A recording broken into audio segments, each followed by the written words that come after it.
Welcome to অডিফিল, the voice of enlightenment. আজকে আপনারা শুনছেন পৃথিবী বিখ্যাত মর্গান হাউসেলের লেখা দি সাইকোলজি অফ মানি সম্পূর্ণ বাংলা বই। ইন্ট্রোডাকশন, ভূমিকা। The greatest show on earth. আমি আমার কলেজ জীবনে অর্থ উপার্জনের জন্য লস অ্যাঞ্জেলেস শহরের একটি সুন্দর হোটেলে অর্থাৎ ভ্যালেট ওয়েটার হিসেবে পার্ট টাইম চাকরি করি। একজন টেকনিক্যাল অফিসার প্রায় সময় আমাদের হোটেলে আসতেন। তিনি একজন প্রতিভাবান ব্যক্তি ছিলেন। তিনি 20 দশকের আমেরিকান ওয়াইফাই রাউটারগুলোর মূল উপাদান ডিজাইনিং এবং পেটেন্ট অধিকারী ছিলেন। তিনি বেশ কয়েকটি কোম্পানি গঠন করেন এবং পরবর্তীতে সেগুলো বিক্রি করে দেন। তিনি অত্যন্ত সফল টেকনিক্যাল অফিসার ছিলেন, তবে তিনি অর্থ ব্যয় সংক্রান্ত বিষয়ে উদাসীন ছিলেন। তার এমন আচরণকে আমি শিশুসুলভ বোকামির মিশ্রণ হিসেবে বর্ণনা করব। তিনি প্রায় সময় ডিনারে $1000 খরচ করতেন। তিনি তার বন্ধুদের সামনে সম্পদের শো অফ করতেন। তিনি প্রকাশ্যে এবং উচ্চস্বরে তার সম্পদ নিয়ে বড়াই করতেন। প্রায় সময় মাতাল অবস্থায় হোটেল থেকে বের হতেন। একদিন তিনি আমার এক সহকর্মীর হাতে নগদ কয়েক $1000 দিয়ে বললেন, রাস্তার পাশে গয়নার দোকানে যাও এবং আমার জন্য কয়েক ডলার মূল্যের 1000টি সোনার কয়েন কিনে আনো। 1 ঘন্টা পর হাতে সোনার কয়েন নিয়ে প্রকৌশলী এবং তার বন্ধুরা প্রশান্ত মহাসাগরের তীরে প্রমোদতরীতে জড়ো হয়। তারপর তারা কয়েনগুলোকে একটি একটি করে পাথরের মতো সমুদ্রে নিক্ষেপ করে আনন্দ অনুভব করতে লাগলো। এটা শুধুই মজা মস্তি আর উপভোগ করার জন্য। কয়েকদিন পর সে একটি হোটেলের রেস্তোরাঁর একটি বাতি ভেঙে দেন। একজন ম্যানেজার তাকে বললেন যে বাতিটির মূল্য $500 এবং তাকে এর মূল্য পরিশোধ করতে হবে। আপনি $500 চান? প্রকৌশলী তার পকেট থেকে নগদ একটি ইট বের করে ম্যানেজারকে দেওয়ার সময় অবিশ্বাস্যভাবে মন্তব্য করলেন, এই নেন $5000, এবার আমার মুখের সামনে থেকে চলে যান, আর কখনো আমাকে এইভাবে অপমান করবেন না। আপনি ভাবতে পারবেন না যে তার এই আচরণটি কতক্ষণ স্থায়ী হতে পারে এবং কতটা ঔদ্ধত্যপূর্ণ হতে পারে। আমি কয়েক বছর পর জানতে পারি যে তিনি অর্থ সংকটে রয়েছেন এবং মানসিকভাবে ভেঙে পড়েছেন। এই বইয়ের মূল লক্ষ্য হল অর্থ সঠিকভাবে ব্যবহার করার ক্ষেত্রে আপনি কতটা স্মার্ট তা নির্ধারণ করা। আপনার আচার আচরণের সাথে অনেক কিছুর সম্পর্ক রয়েছে। আচরণ শেখানো অনেক কঠিন, এমনকি সত্যিকার অর্থেই স্মার্ট মানুষ বানানো আরও অনেক কঠিন। প্রতিভাবান ব্যক্তি তারাই যারা তাদের আবেগের নিয়ন্ত্রণ হারায় না, আর্থিক বিপর্যয় মোকাবিলা করতে পারে। বিপরীতটাও সত্য। আর্থিক শিক্ষা নেই এমন সাধারণ মানুষরাও ধনী হতে পারে যদি তাদের হাতে মুষ্টিমেয় আচরণগত দক্ষতা থাকে, যার বুদ্ধিমত্তার আনুষ্ঠানিক পরিমাপের সাথে কোনো সম্পর্ক নেই। আমার প্রিয় মিডিয়া ব্যক্তিত্ব রোনাল্ড জে অ্যামস রেড, যিনি কেরিয়ারের শুরুতে একটি গ্যাস স্টেশনের দারোয়ান ছিলেন এবং পরবর্তীতে একজন সফল আমেরিকান সমাজসেবী ও ব্যবসায়িক বিনিয়োগকারী হন। রোনাল্ড রিড আমেরিকার ভারমন্টে জন্মগ্রহণ করেন। তিনি তার পরিবারের প্রথম ব্যক্তি যিনি বিশ্ববিদ্যালয় থেকে স্নাতক ডিগ্রি লাভ করেন। তিনি প্রতিদিন ক্যাম্পাসে যাতায়াতের বিষয়টিকে উপভোগ করতেন। যারা রোনাল্ড রিডকে চেনেন তাদের জন্য উল্লেখ করার মতো আর কিছুই নেই। কেরিয়ারের শুরুতে তার স্বপ্ন খুব বেশি বড় ছিল না। সে একটি গ্যাস স্টেশনে 25 বছর বয়স থেকে ফিক্স স্যালারিতে চাকরি করে এবং আরসি পেনি নামক কোম্পানিতে 7 বছর ম্যানেজার হিসেবে চাকরি করেন। সে 38 বছর বয়সে $12,000 মূল্যের একটি 2 বেডরুমের ফ্ল্যাট ক্রয় করেন এবং সারা জীবন সেইখানেই থাকার পরিকল্পনা করেন। সে 50 বছর বয়সে বিধবা হয় এবং আর কখনোই বিয়ে করেননি। তার একজন বন্ধু স্মরণ করলেন যে তার প্রধান শখ ছিল কাঠ কাটা। রেড 2014 সালে 92 বছর বয়সে মারা যান। 2014 সাল পর্যন্ত আমেরিকাতে সরকারি হিসাব মোতাবেক 28,13,503 জন নাগরিক মৃত্যুবরণ করেন। তাদের মধ্যে মাত্র 4000 জনেরও কম নাগরিকদের $8 মিলিয়নেরও বেশি সম্পদ ছিল যখন তারা মারা গিয়েছিল। রোনাল্ড রিড ছিলেন তাদের মধ্যে একজন। তার উইলে সে তার বাচ্চাদের জন্য $2 মিলিয়ন এবং তার স্থানীয় হাসপাতাল ও লাইব্রেরির জন্য 6 মিলিয়নেরও বেশি সম্পদ রেখে যান। যারা পড়তে জানত তারা তার উইলটি পাঠ করে বিস্মিত হয়। এত টাকা তিনি কোথায় পেলেন? দেখা গেল সেখানে কোনো গোপন রহস্য নেই। কোনো লটারি জেতা কিংবা কোনো বিপুল সম্পত্তি উত্তরাধিকার হিসেবে পাওয়ার সম্ভাবনা ছিল না। তিনি যা করেছেন তা হলো তিনি সম্পদ সঞ্চয় করেছেন এবং ব্লু চিপ স্টকসে বিনিয়োগ করেছেন। তারপর তিনি কয়েক দশক ধরে অবকাশে চলে যান, কারণ তার ক্ষুদ্র সঞ্চয়গুলোর মূল্য ইতিমধ্যেই 8 মিলিয়নের বেশি হয়ে গেছে। এটাই তার দারোয়ান থেকে পরোপকারী ও সফল ব্যবসায়ী হওয়ার গল্প। রোনাল্ড রিড মারা যাওয়ার কয়েক মাস আগে রিচার্ড নামক আরেকজন সফল ব্যবসায়ী খবরের কাগজের শিরোনাম হন। রিচার্ড ফুসকন এর সবকিছুই ছিল, যদি রোনাল্ড রিডের ক্যারিয়ারের শুরুতেই কিছু ছিলই না। রিচার্ড ফুসকন হার্ভার্ড বিশ্ববিদ্যালয় থেকে MBA করেন এবং মেরিল লিঞ্চ নামক একটি কোম্পানির এক্সিকিউটিভ অফিসার ছিলেন।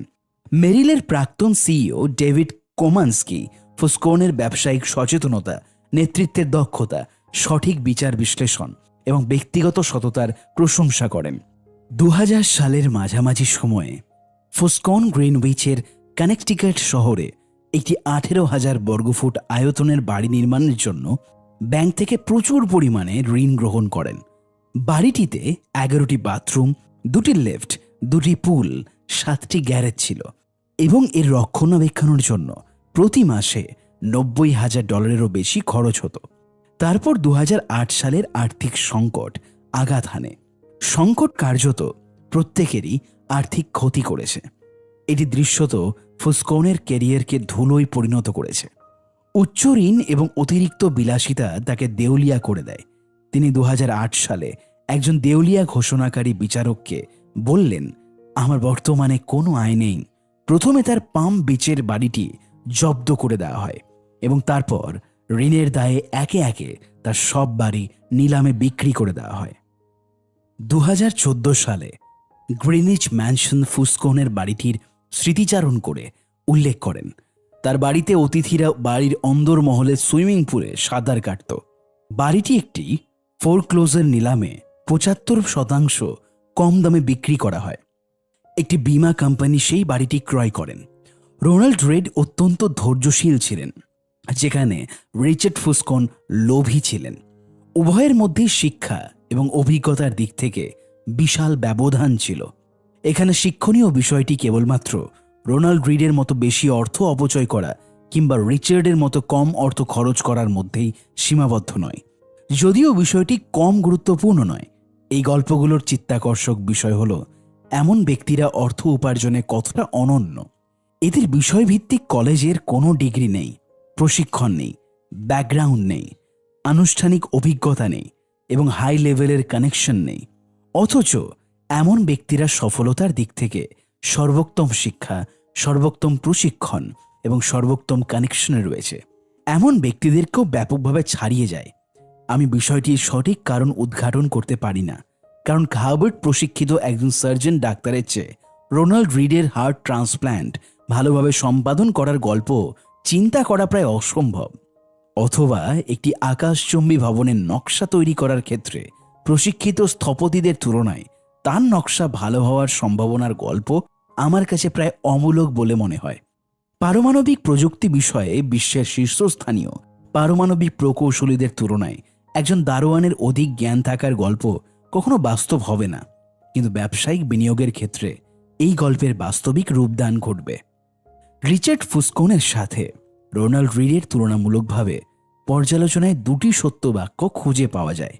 1, আর্থিক সফলতা ভাগ্য দ্বারা নির্ধারিত হয় না, বরং মানুষের বুদ্ধিমত্তা এবং প্রচেষ্টার মাধ্যমে নির্ধারিত হয়। এটি কিছু দৃষ্টিকোণ থেকে সত্য। এই বিষয়ে বইটিতে আরও বিশদ আলোচনা করা হবে। 2, আমি এবং আমেরিকান জনসাধারণ মনে করেন যে আর্থিক সফলতা একটি কঠিন বিজ্ঞান পাঠের বিষয়, কিন্তু বাস্তবে এটি মূলত দক্ষতা, যেখানে আপনি কি জানেন তার চেয়ে আপনি কিভাবে আচরণ করেন তার উপর বেশি গুরুত্বপূর্ণ প্রভাব ফেলে। আমি এই সফট স্কিলকে সাইকোলজি অফ মানি বলি। এই বইটির মূল উদ্দেশ্য হল ছোট গল্প এবং অভিজ্ঞতা ব্যবহার করে আপনাকে বোঝানোর চেষ্টা করা যে অর্থের প্রযুক্তিগত দিকের তুলনায় সফট সাইকোলজিক্যাল স্কিল বেশি গুরুত্বপূর্ণ। আমি বিষয়টিকে এমনভাবে বর্ণনা করব যা আপনার জন্য আর্থিক সফলতা লাভে সহায়ক হতে পারে। রিড এবং ফুসকনের ক্ষেত্রে সফলতা এবং ব্যর্থতার মূল কারণ ছিল তাদের মধ্যে একজনের সফট স্কিলগুলো ভালো ছিল, যেখানে অন্যজন এমন স্কিলগুলোকেও কম মূল্যায়ন করেছেন।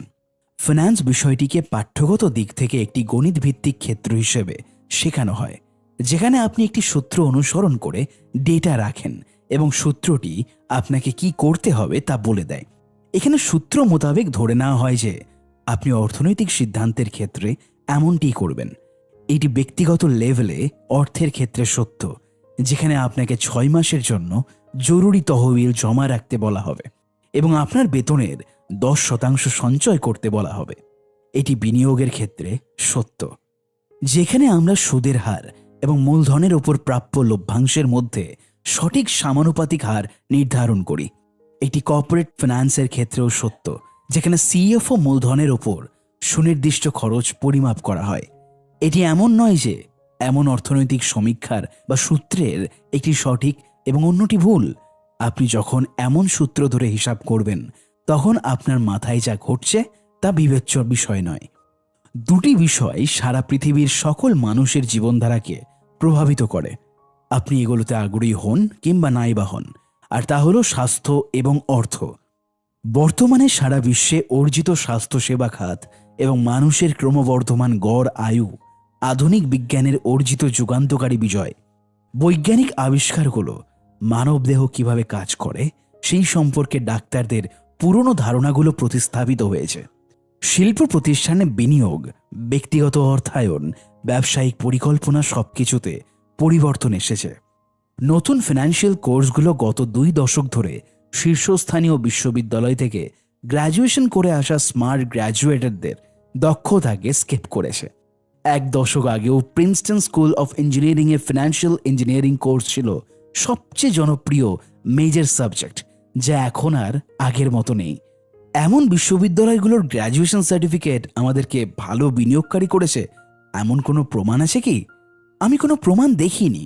বহু বছর ধরে অর্থনীতিতে কৃষকের সমষ্টিগত ট্রায়াল এবং ত্রুটি নামক অধ্যায়ে আমরা শিখেছি কিভাবে একজন কৃষক আরও ভালো দক্ষ চাষি হতে পারেন এবং উন্নত প্রযুক্তি ব্যবহার করে উৎপাদন বাড়াতে পারেন।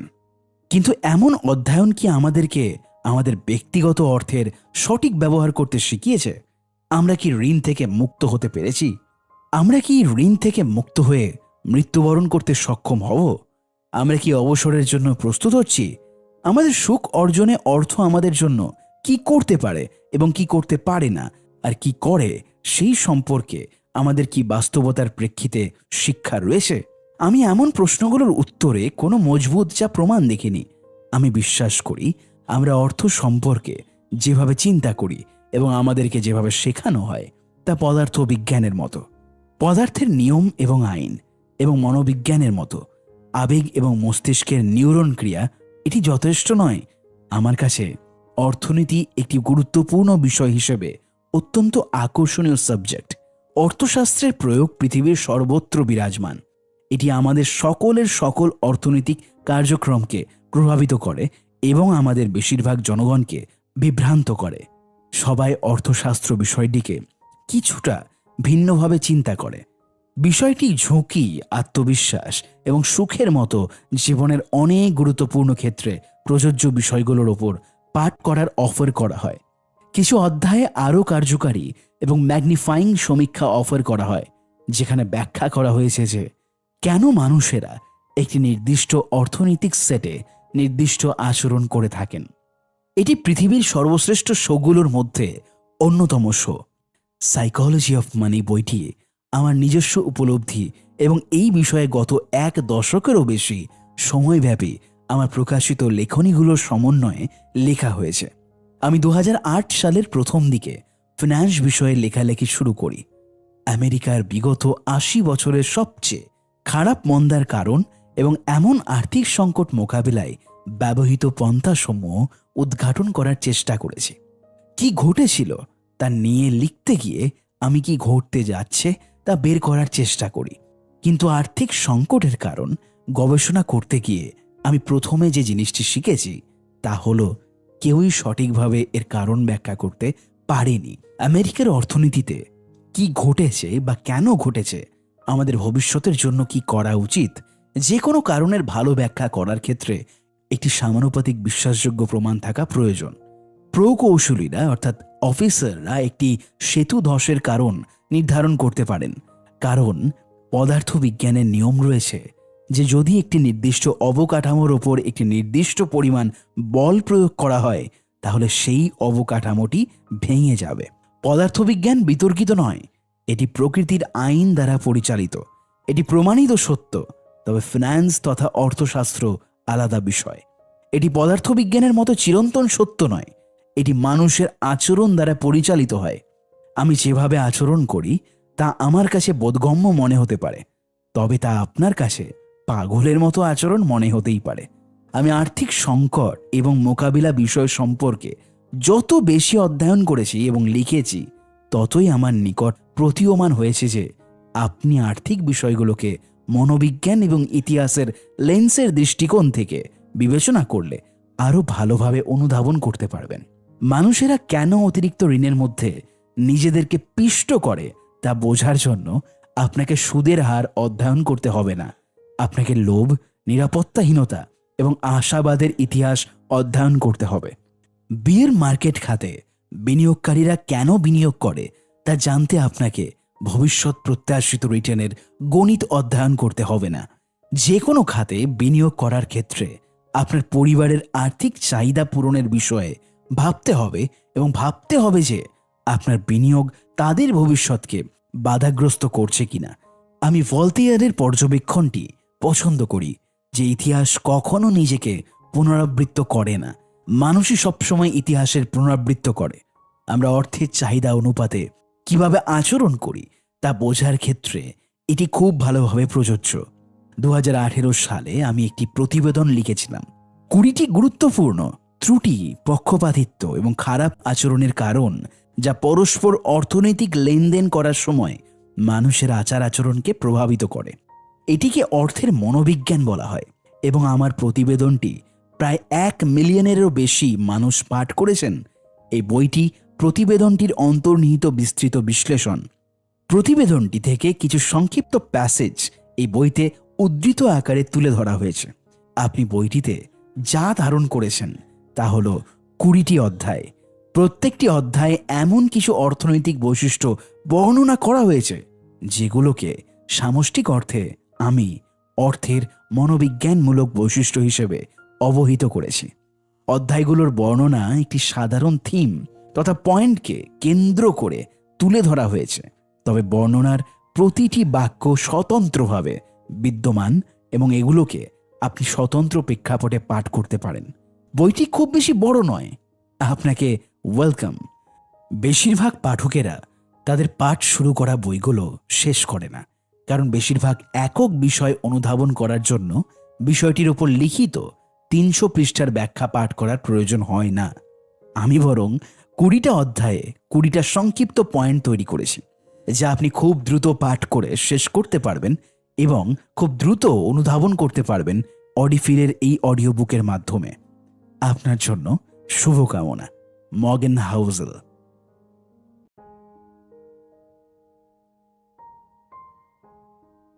চ্যাপ্টার 1। No one's crazy. কেউ পাগল নয়। আমাকে একটি সমস্যা সম্পর্কে বলতে দিন।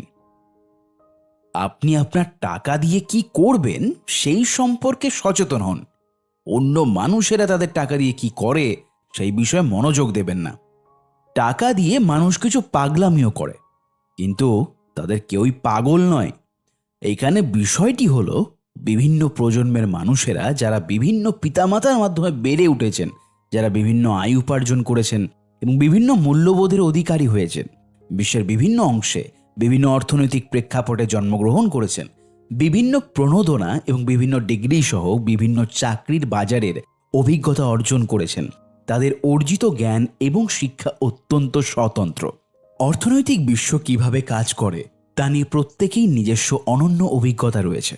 আপনি যা শিখেছেন তার চেয়ে আপনি যা অভিজ্ঞতা অর্জন করেছেন তা আরও বেশি আকর্ষণীয়। তাই আমরা সবাই এবং আমিও প্রত্যেকেই মানুষ থেকে মানুষ ভেদে ভিন্ন ভিন্নভাবে অর্থ কিভাবে কাজ করে সেই সম্পর্কে ভিন্ন ভিন্ন দৃষ্টিভঙ্গ পোষণ করি। আপনার কাছে যে পাগলামি বলে মনে হয় তা আমার কাছে স্বাভাবিক মনে হতেই পারে। যে ব্যক্তি দারিদ্র্যের মধ্যে বেড়ে উঠেছেন, ঝুঁকি এবং পুরস্কারের বিষয়টিকে এমনভাবে ভাববে যেভাবে একজন ধনী ব্যাংকারের সন্তান শত চেষ্টা করেও ভাবতে পারবে না। যখন মুদ্রাস্ফীতি বেশি ছিল তখন এমন পরিবেশে যেই ব্যক্তি বড় হয়েছেন তারা অর্থনৈতিক দৃষ্টিভঙ্গি এবং অভিজ্ঞতা স্থিতিশীল মূল্যের পরিবেশে বেড়ে ওঠা ব্যক্তির তুলনায় স্বতন্ত্র হবে। মহামন্দার সময় যে স্টক ব্রোকার সবকিছু হারিয়েছেন তার অনুভব 1990-এর দশকের প্রযুক্তি কর্মীর অনুভব থেকে ভিন্ন হবে। যেই অস্ট্রেলিয়ান নাগরিক 30 বছর ধরে কোনো মহামন্দা দেখেননি তিনি এমন কিছু অনুভব করবেন যা কোনো আমেরিকান নাগরিক কখনো অনুভব করতে পারবেন না। এইভাবে চিন্তার পার্থক্য চলমান অভিজ্ঞতার তালিকা অন্তহীন। আপনি অর্থনীতি সম্পর্কে এমন কিছু জানেন যা আমি জানি না এবং এর বিপরীতটাও সত্য হতে পারে। আপনি আমার থেকে ভিন্ন লেভেলের আত্মবিশ্বাস, লক্ষ্য এবং পূর্বাভাস নিয়ে জীবন সংগ্রামের মধ্য দিয়ে পার হন। এর কারণ এই নয় যে আমাদের মধ্যে একজন অন্যজনের তুলনায় বেশি স্মার্ট, একজন অন্যজনের তুলনায় অধিক তথ্য জানেন। এর কারণ আমাদের জীবনযাপনের ভিন্ন ভিন্ন পরিবেশ এবং ভিন্ন ভিন্ন অভিজ্ঞতা, জীবন ধারণের ভিন্নতর প্রেক্ষাপট। অর্থ সংক্রান্ত বিষয়ে আপনার ব্যক্তিগত অভিজ্ঞতা বিশ্ব অর্থনীতিতে যা ঘটছে তার তুলনায় 0.00000001%। তবে আপনি নির্দিষ্ট অর্থনৈতিক সেটে বিশ্ব অর্থনীতি যেভাবে কাজ করে বলে মনে করেন তা 80% সত্য হতে পারে। তাই আপনার সমানুপাতিক বুদ্ধিমান যে কোনো ব্যক্তি নাম্বার 1 কিভাবে এবং কেন অর্থনৈতিক মন্দা ঘটতে পারে, নাম্বার 2 কিভাবে আপনার অর্থ বিনিয়োগ করা উচিত, নাম্বার 3 আপনার কি অগ্রাধিকার দেওয়া উচিত, নাম্বার 4 আপনার কতটা ঝুঁকি বহন করা উচিত ইত্যাদি প্রশ্নে দ্বিমত পোষণ করতে পারে।